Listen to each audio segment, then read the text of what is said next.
Hello everyone and welcome to my channel Vandikas astro. जैसा कि मैंने आपसे लास्ट पार्ट में कहा था कि सेकंड पार्ट में हम डिस्कस करेंगे जब सेकंड हाउस में क्रूर और अशुभ ग्रह होते हैं तो नेटिव का कम्युनिकेशन किस तरह का हो सकता है। तो आइए जानते हैं।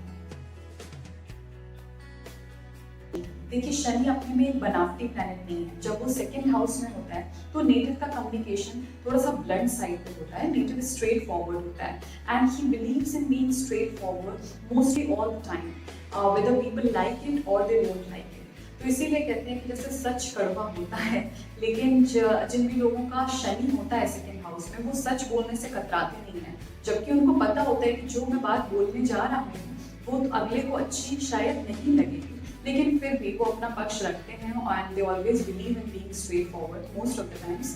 तो थोड़ा सा उनकी भी वाणी में एक दोष इसलिए होता है क्योंकि एज वी नो कि अगर आप बहुत ज़्यादा स्ट्रेट फॉरवर्ड हो जाओगे तो लोगों को सुनने में अच्छा नहीं लगेगा। तो यहाँ पे इसीलिए शनि का सेकंड हाउस में बोलना एक होना एक वाणी दोष बोला गया है, वो इसी वजह से क्योंकि थोड़ा सा कड़वा भी बोल सकते हैं ऐसे लोग, थोड़ा ज़्यादा सच बोल सकते हैं और जिसको कहते हैं कि बिल्कुल भी मैनिपुलेट ना करना अपने वर्ड्स को और अपने एक्सप्रेशंस को एज इट इज़ रख देना जैसे वो हैं।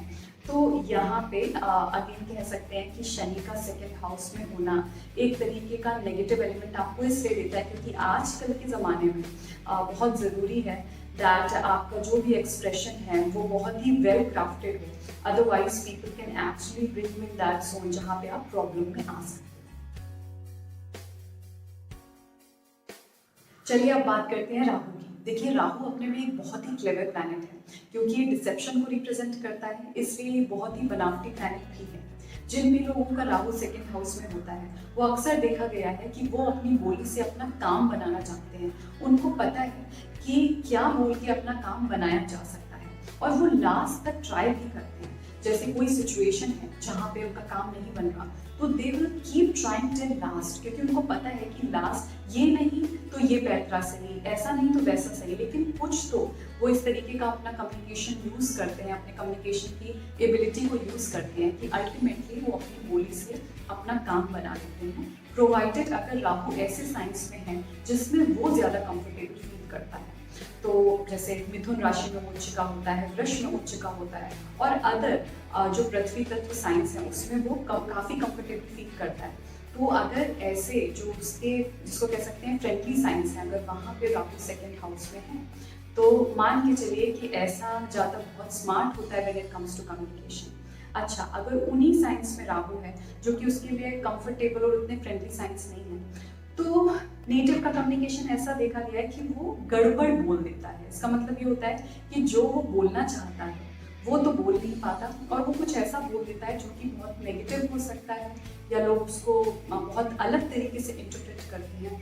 तो यहाँ पे कंफ्यूजन का एलिमेंट देखा गया है। जैसे राहु कर्क राशि में है और भी एक दो साइन हैं जिनके साथ ये क्वालिटी मैंने देखी है कि लोग बोलना कुछ चाह रहे हैं लेकिन बोल कुछ चाहते हैं और ये कंफ्यूजन का एलिमेंट आता है कि कम्युनिकेशन।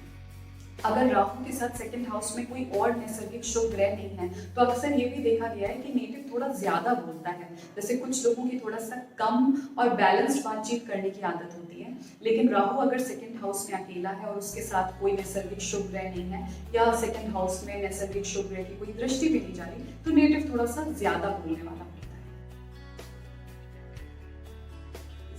देखिए, सूर्य अपने में एक ऊर्जावान ग्रह है, उसमें तेजी होती है। जब ये सेकंड हाउस में प्लेस्ड होता है तो नेटिव के कम्युनिकेशन में भी थोड़ी सी तेजी देखी गई है। उनका कम्युनिकेशन थोड़ा सा एरोगेंट साइड पे हो सकता है, थोड़ा रूड हो सकता है और उसमें थोड़ी सी ईगो की झलक हो सकती है। और जैसे नेटिव कभी किसी को कोई बात बोल रहा है, कोई इंस्ट्रक्शन दे रहा है तो उसमें एक डोमिनेंस भी झलकता है। तो क्योंकि सूर्य अपने में लीडरशिप को रिप्रेजेंट करने वाला प्लैनेट है और ऑर्डर, इंस्ट्रक्शंस देना, इस तरीके की क्वालिटीज को रिप्रेजेंट करता है, तो जब सूर्य वाणी के घर में जाएगा तो इस तरीके की क्वालिटीज नेटिव कम्युनिकेशन में देखने को मिलती है। लेकिन अगर सूर्य धनु और मीन राशि का है तो अक्सर देखा गया है कि नेटिव का जो कम्युनिकेशन है वो बहुत ही प्रॉपर होता है। वो कोई भी बात बहुत फर्म होके कहते हैं और उनका कम्युनिकेशन थोड़ा सा कॉन्फिडेंस साइड पे होता है। और अगर सूर्य एक नैसर्गिक शुभ ग्रह के साथ है, उससे दृष्ट है, तो नेटिव का जो कम्युनिकेशन है वो थोड़ा सा बैलेंस्ड होता है, वो एक सटल साइड पे होता है। चलिए अब बात करते हैं मंगल की। देखिए मंगल एक दूसरा बहुत तेज ग्रह है, और अगर सूर्य के साथ मंगल भी है सेकंड हाउस में, तो अक्सर मैंने देखा है कि लोगों को स्टैमरिंग के इश्यूज होते हैं। और इसके साथ ये भी देखा है कि अपने आप को बहुत अच्छे से एक्सप्रेस नहीं कर पाते। तो यहाँ पे अगर हम स्पीच की बात करें, तो सूर्य और मंगल का सेकंड हाउस में साथ में होना, या अगर सूर्य वहाँ पे और मंगल की सेकंड हाउस में दृष्टि जा रही है, तो स्टैमरिंग के इश्यूज थोड़े से निकल के आते हैं, अनटिल सेकंड हाउस को कोई और दूसरा शुभ ग्रह ऑक्यूपाई ना कर रहा हो या उसको देख ना रहा हो। और दूसरी चीज़ ये है कि जब हम कम्युनिकेशन की बात करते हैं, तो ऐसे लोग बहुत ज़्यादा एक्सप्रेसिव नहीं होते, या वो जब भी अपने आप को एक्सप्रेस करने चलते हैं तो मे बी उनको थोड़ा सा मिसअंडरस्टैंड भी कर लिया जाता है। और दूसरी चीज़ ये है कि ऐसे लोगों की वाणी में थोड़ा सा दोष भी देखा गया है, तो उनका जो कम्युनिकेशन है वो उतना प्रॉपर नहीं होता, जिसमें एक अफेक्शन नहीं झलकता, उतना इमोशन नहीं झलकता, क्योंकि ये दोनों ही ग्रह बहुत तेज हैं।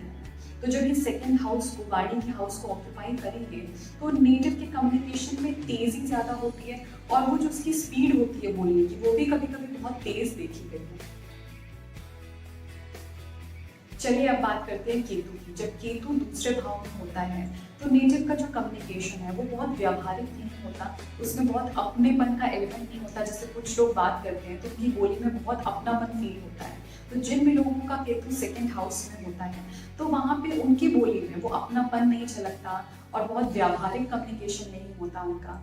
और कभी कभी अगर केतु एक अच्छे सिचुएशन में नहीं है, तो ऑफकोर्स, या दूसरे भी पापक ग्रहों से पीड़ित है ये हाउस, तो इनफेक्टिव होता है नेटिव का कम्युनिकेशन। हो सकता है उसकी दूसरी स्किल्स अच्छी हों, उसके अंदर दूसरी क्वालिटीज़ हों, but when it comes to communication then he doesn't really know अपनी बात कैसे रखनी है, अपना काम कैसे किसी से कराना है।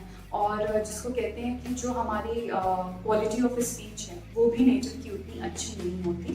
तो कह सकते हैं कि कुल मिला जुला के केतु का सेकंड हाउस में होना एक बहुत ही कंफर्टेबल सिचुएशन नहीं है केतु के लिए। लेकिन हाँ, अगर केतु के साथ कोई नैसर्गिक शुभ ग्रह है जो कि उसके नेगेटिव एस्पेक्ट को काफ़ी पैसिफाई कर देगा, तो फिर नेटिव का कम्युनिकेशन थोड़ा सा अलग हो सकता है, और वो एक पॉजिटिव साइड पे हो सकता है। तो आई होप कि वीडियो आपको पसंद आया होगा। अगर पसंद आया है so don't forget to like, share and comment. और अभी तक अगर आपने मेरा चैनल सब्सक्राइब नहीं किया है तो प्लीज़ सब्सक्राइब करिए, and for latest notifications don't forget to press the bell icon. Thank you.